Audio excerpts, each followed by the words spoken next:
one of the most important things that you can do as leaders in your organizations is to educate your people about how to recognize an attack and who to report it to. And when I say your people, I mean not just the employed staff, but also your volunteers, who quite often are a huge part of the workforce in our sector.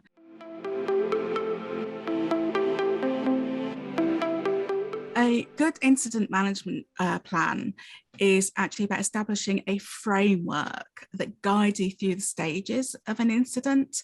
Whilst you'll hear about things called playbooks that are much more sort of step-by-step detail for different types of incidents, even if you don't have those, having that overarching framework is the important piece. And the National Cybersecurity Centre have an excellent section on incident management and giving you the detail around the steps. So just to call out some of the things that are particularly important around, who does what, when they do it, where and when. Having a visual flowchart is really helpful. Having an escalation process of, if this particular thing happens, if this system is impacted, you need to tell so-and-so, those things.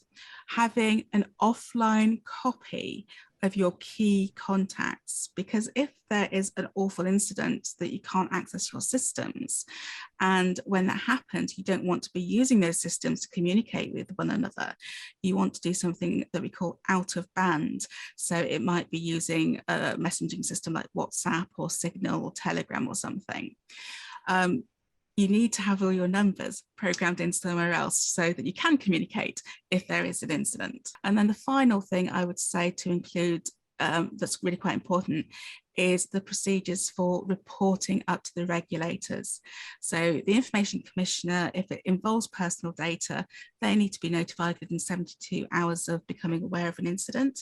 And then also the Charity Commission need to be aware if you are doing that. And there's a memorandum of understanding with the Institute of Fundraising as well.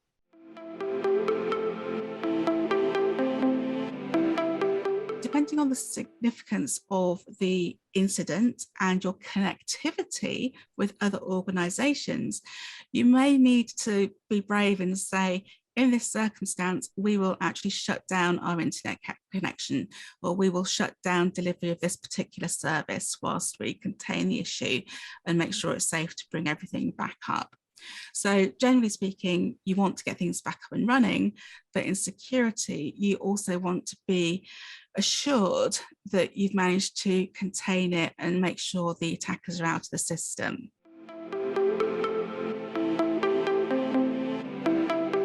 The National Cybersecurity Centre has a board toolkit in place that they put together a few years back, and they regularly update that.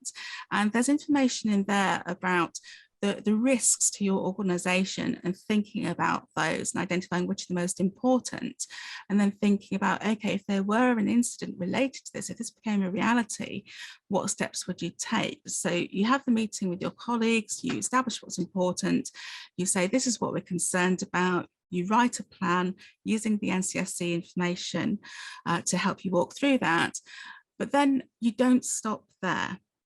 It is really important that you communicate that plan to everybody and that you also exercise that plan. So run it like we call a tabletop exercise typically, where everyone effectively goes through a mock play test of, if this happened, do these steps work? And through that, you'll find gaps and again, continually improve.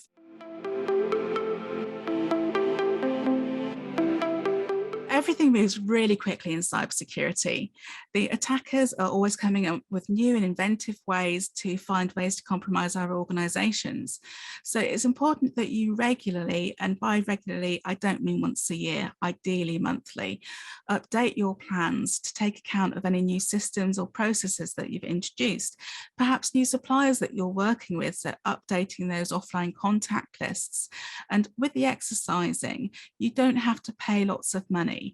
the National Cybersecurity Centre have wonderful resources in the exercise in a box, which is free to sign up to and contains all you need to walk through some different scenarios and test your plan. So if you've not got a plan, get one. If you've got a plan, test it.